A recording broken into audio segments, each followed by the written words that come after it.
Welcome everybody. My name is Adam Dewji, and today I will be giving a presentation about answering atheists in the modern era.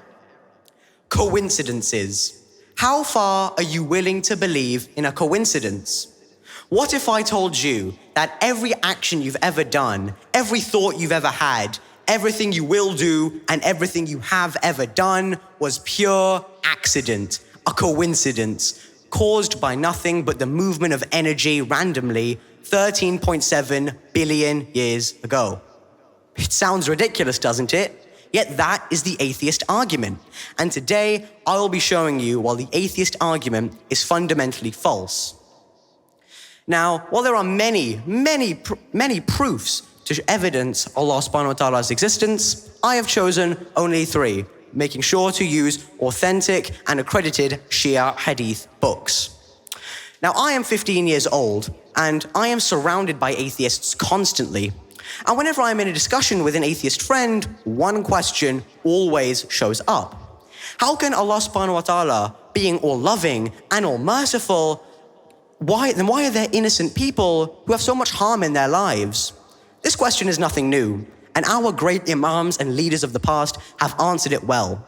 If you open Bihar Anwar, one of the great Shia Hadith books, you will find a quote from Imam Jafar Sadiq alayhi salam, who said that Allah subhanahu wa ta'ala sends curses and calamities on the man as if like the man gives presents upon his family. And in the same book, a quotation from Muhammad Baqir alayhi salam, in which it says that Allah subhanahu wa ta'ala drowns his best followers in seas of suffering. What does this mean? It's very simple. Allah subhanahu wa ta'ala gives us evil, gives us challenges to see if we will break in our faith, to see if we will shake or waver. And that is why there is evil. This answers the main atheist talking point that famous atheists such as Richard Dawkins who have brought up. For example, in Richard Dawkins' famous book, The God Delusion, published in 2009, he calls God or deities the root of all evil. And this simply isn't true. My second point, questions, is based on an atheist question which asks about the power of Allah subhanahu wa ta'ala and if it has limits or not. For this, I recommend we open Al-Kafi, again, a highly accredited Shia Hadith book. Within Al-Kafi, there is a story about a man called Abdullah ibn Dasini who approaches Imam Jafar Sadiq alayhi salam while he's in Medina. He asks the Imam one simple question. Could Allah subhanahu wa ta'ala, being all-powerful, put the entire universe into an egg without increasing the size of the egg or decreasing the size of the universe? An impossible task. The Imam answers beautifully. He says this. He says, Abdullah, how many sensory organs do you have? Abdullah ibn Dasini replies, I have 5. My eyes, my ears, my nose, my mouth, and my fingertips. The Imam says, which of these is most important to you? Dasini replies, my eyes, obviously, as this is how I see the rest of the world.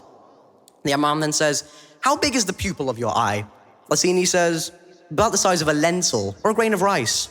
The Imam then says, have you not seen rivers, oceans, mountains, and lakes with your eyes? Dasini says yes. And the Imam finishes his point perfectly. He says that if it is possible for your eyes, the size of lentils, to see all the majesty of the world, is it also not possible for Allah subhanahu wa ta'ala, most high and most powerful, to put the entire universe into the size of just an egg? I would like to end my lecture on a third and final point. This one is evidenced by that most high of books, Nahj al-Balagha itself. Within Nahj al-Balagha, there is a story of a man who approaches Amir al-Mu'mineen alayhi salam and asks him one question. What if Allah subhanahu wa ta'ala does not exist? Imam Ali alayhi salam replies like this, with such wit and intelligence that it is a core characteristic of Imam Ali alayhi salam. He says this. He says, if he does not exist, then I lose nothing. But if he does exist, you have everything to lose. MashaAllah. This is only the kind of wisdom you can get from a Masoom.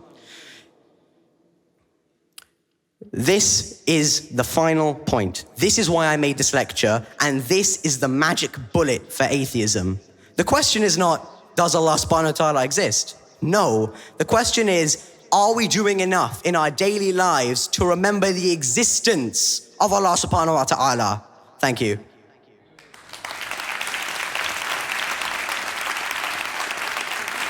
Guys, there's some of you on your feet, some are not. Everyone, please stand and rise for Adam Dewji, guys. Well done. Take it all in, Adam. Ahsantum. The topic at first seemed quite difficult. However, as I was able to research and gain the correct knowledge and find the correct hadith references, it became fairly easy. Adam, who's here with you tonight? Dad? My father's here and my uncle is also here. Dad and uncle, where are they? There you go, 1, 2. Both of you stand up. You should both be proud of yourself, especially you. Round of applause, Really. guys. Well done.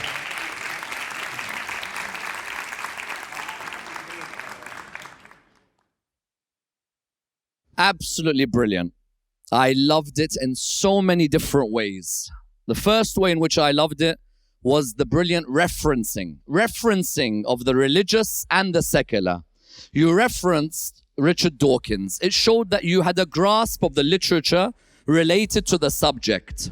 You also then went on to reference Al-Kafi, Bihar al-Anwar, as well as Nahj al-Balagha. It showed you had a grasp of Shi'i literature as well. That means that you meet the whole of your audience. The ones who are aware of Islamic literature, you've already caught them with Al-Kafi or with Bihar. The ones who aren't too aware of Shi'i literature, you've caught them by saying, you know Richard Dawkins, they'll know Richard Dawkins straight away. Number 2, you had structure. I'm gonna answer the following 3 questions. Straight away, the crowd knows that this is like an essay. That's what I love about the presentation. It means when I leave the mosque, it's so easy for me to remember your lecture. So that was done brilliantly as well. Thirdly, what I loved is the way you spoke. Imam Ali ibn Abi Talib, known for his wit and charisma. It wasn't just the case of you saying, Imam Ali is known for wit and Imam Ali is known for charisma, what's for food later? What you did is that you said, Imam Ali ibn Abi Talib, known for his wit and his charisma. In other words, at that moment, that's a moment in one's lecturing career when they're flying on the lecture. They're just in their own zone. The crowd is enchanted by what's happening. They're in a trance, and you were going in that direction. And that's why I loved your final example as well, when you said that Imam Ali alayhi salam was saying, what have we got to lose? God exists, God doesn't exist. And then at that moment, what you could do, you could go to certain philosophical concepts, which you're going to come to very soon. Occam's razor, as well as other arguments for God's existence. You can bring them in, but that will come naturally to you. The main thing for me is that there's presentation, there's knowledge of the topic, both secular and both religious, and the oratory kept us all in touch. Very well done, Adam. Well done. Beautiful presentation. Sheikh Nuru. Thank you, Adam Dewji. I like your confidence and your passion. Thank you. And number 2, I like the order, the structure, as just mentioned. But I was expecting you to also tackle non-Muslim audience. So what you've presented to me is like more of dealing with Muslim audience. Those who believe in Nahj al-Balagha, those who believe in Al-Kafi, those who believe in Bihar al-Anwar. So like what Said was mentioned, very important. Some philosophical and logical reasons, to deal with atheists, like proof of order, proof of design. You could have fit it in easily within these traditions of Ahl al-Bayt. But you know what? You've got a great future. You smashed it. Keep it up. Thank you. Mullah Nazar. MashaAllah, bravo. I just have one sentence. I want to say we are heading towards a bright and beautiful future. Wallahi. With Shia Voice, very good. I mean, that's why they made this program, for you. Ahsantum. Sayyid Mason. Yeah, so the technicalities all the experts have already said before me. I'm going to repeat myself in the last episode when you were here. I'm going to say, really do consider taking up a career in YouTube after this show, because seriously, when you start talking, all I see is infographics everywhere, and I think people are going to be searching for you, inshallah. Ahsantum, Sayyid Mason and Sayyid Jalal. Adam, you are already the Shia voice. You have excellent voice. one of the characteristic one lecturer should have is your voice. You have, mashallah, excellent voice, powerful, and you give energy to the audience when you lead your lecture. Your posing, I like your posing. The way you are giving pose, it's very good. Increase that, because you don't need to be very fast. Yes, you increase your pose, the pose you're doing, it's really excellent. And did you memorize this, or you were just maneuvering with your topic?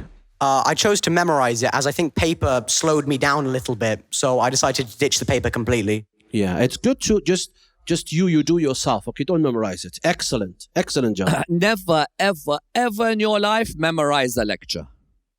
I have never in my whole career memorized a single lecture. Yes, on TV, you may think this must be memorized. All you need is to have the bullet points in your memory, just the bullet points, and then you feed off the bullet points. The problem with memorizing, and I think you felt it for about 2 seconds, and that is, where am I? Where am I? You don't need to be in where am I land. Take your time, think of your bullet points, and then flow from there. Okay, perfect. Thank you, thank you. Very, very encouraging. A fantastic performance. Let's find out if he's gone through to the next round towards the end of the show. Please put your hands together for Adam Dewji. Life you gave with your death and your valor. MashaAllah, MashaAllah. You've got such a serious face. Why?